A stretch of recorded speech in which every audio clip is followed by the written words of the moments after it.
Magandang umaga sa inyo. Ngayon naman ay nandito tayo sa Palawan. Ano na lang? Sir Philip. Guys. Kanilang ulam ngayon. Ako ba? Maraming Sir sarap Vlad. ulam dito. Marami silang ulam. Pero ako kakanin lang tsaka sabaw. Kanin at sabaw lang nagtitipid. May laman yan. Yan ang pinaka-pamilyar na ulam, kalakitan. Kalakito. Ano lang ng Pinasigan rice? ni former Senator Mira Defensor Santiago. Ilang rice mo? Ayan, good morning.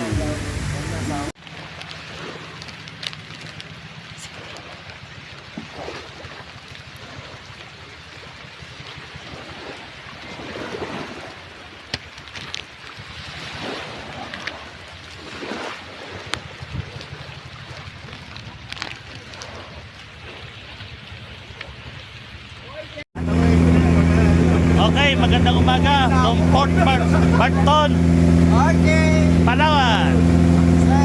Ayan, makikita nyo ang ganda ng Palawan. Nakalive pa yan? Dito pala yan? Nakalive siya. Ayan ang Palawan. From Port Barton, nakaharap sa West Philippine Sea. Silipin natin ang pinagagawang at dagat ng West Philippine Sea at China Sea. Ayan. Yung mga magagandang pasyalan sa ating sariling bayan, Pilipinas. Okay. So next episode for the island hopping at Palawan. Buti hindi nagreklamo ko to. Next destination is sa Hapulan kaya natin sa Philippine Archipelago.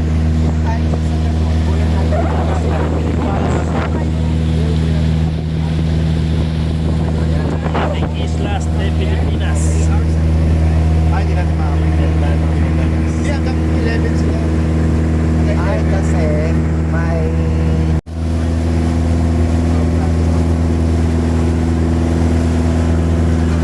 tubig alam dito.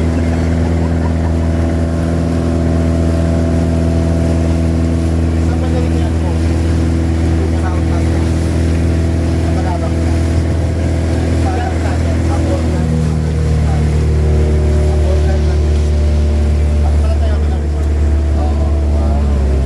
Kasi nagtayo Ano yung kuya bahay nyo? Kaya mo. Kaya ko po, yan po yung Maxim Island. Ay, Ito naman po pawid yung ka muna. Exotic Island. Ito. Nakarating na po tayo sa tinatawag na Paradise Island. Pag tinagalog mo, Isla de Paraiso. At patungkol sa Isla de Paraiso, may interviewin po tayo. Sir! Sir, Yes. pinapakilala ko po sa inyo si Sir Vladimir Paraiso. Sir, ano masasabi niyo nakapangalan sa iyo yung isla? May titulo na po ba sa pangalan mo to? Ay, anak kasi ako sa labas eh. Kaya hindi ko masasabing sa akin tong isla na to eh. May yan ha. May trivia na tayo sa Isla de Paraiso. Back to you, Sir Vladimir Paraiso.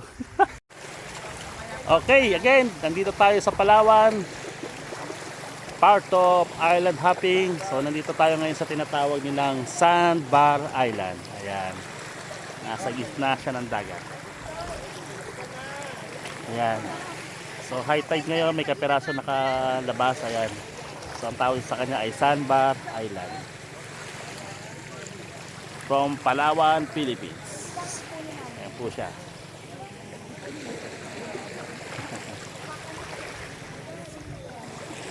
Ganda ng Pilipinas natin. Maraming mga tourist spot.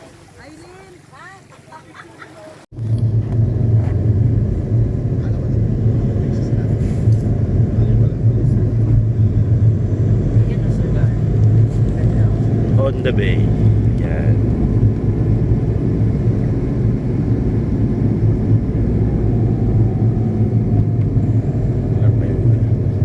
Yan pa ang morning morning view.